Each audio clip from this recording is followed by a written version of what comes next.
नमस्कार, मैं हूं आपके साथ सृष्टि शेखर पांडे और आप देख रहे हैं न्यूज़ 18 का डिजिटल प्लेटफॉर्म। अजीत पवार के निधन से पूरे देश में शोक की लहर है। महाराष्ट्र की राजनीति में अजीत दादा के ना होने से पावर वैक्यूम पैदा हो गया है। एनसीपी के सामने अब सबसे बड़ा सवाल यही है कि सरकार में दादा की जगह अब कौन लेगा। अब सूत्रों की माने तो उनकी पत्नी सुनेत्रा पवार का नाम रेस में सबसे आगे है, लेकिन प्रफुल्ल पटेल और छगन भुजबल जैसे दिग्गज भी कतार में हैं। अगर एनसीपी की दोनों घरें एक होती है तो शरद पवार किसको डिप्टी सीएम के रूप में देखना पसंद करेंगे, ये भी बड़ा सवाल है। राजनीतिक गलियारों में इस समय सबसे प्रबल नाम सुनेत्रा पवार का है। अजीत पवार की पत्नी और वर्तमान राज्यसभा सांसद सुनेत्रा पवार को पार्टी के भीतर बहनी के नाम से जाना जाता है।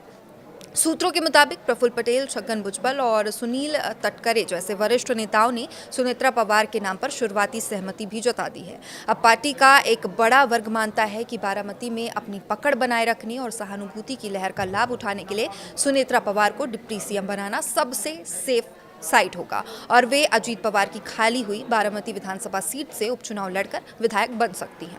लेकिन वहीं प्रफुल्ल पटेल, जो कार्यकारी अध्यक्ष हैं, दिल्ली की राजनीति में मजबूत पकड़ रखते हैं और पार्टी के संकट मोचक के नाम से जाने जाते हैं। वे गठबंधन के सहयोगियों बीजेपी और शिवसेना शिंदे गुट के साथ समन्वय बनाने में माहिर भी हैं और अगर पार्टी परिवार के बाहर के चेहरे को चुनती है तो पटेल सबसे भरोसेमंद विकल्प हो सकते हैं।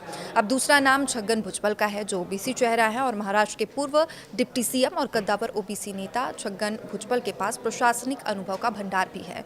हालांकि उनकी बढ़ती उम्र और स्वास्थ्य संबंधी चिंताएं बनी हुई हैं, उनके लिए ये चुनौती बन सकती हैं। अब तीसरा नाम सुनील तटकरे का है। प्रदेश अध्यक्ष हैं और सुनील तटकरे संगठन के आदमी माने जाते हैं। रायगढ़ और कोंकण क्षेत्र में उनकी जबरदस्त पकड़ है।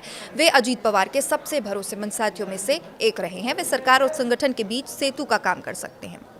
अब वहीं जो धनंजय मुंडे हैं, ये युवा और लोकप्रिय चेहरा दोनों ही हैं। बीट से आने वाले धनंजय मुंडे के पास ज़बरदस्त जनसमर्थन है। लोगों के का जो समर्थन वो बना हुआ है। वे अजीत पवार की कार्यशैली की कार्बन कॉपी माने जाते हैं। यदि पार्टी किसी युवा और गतिशील नेतृत्व की तलाश करती है तो मुंडे एक डार्क हॉर्स यानी कि छुपा रुस्तम साबित हो सकते हैं।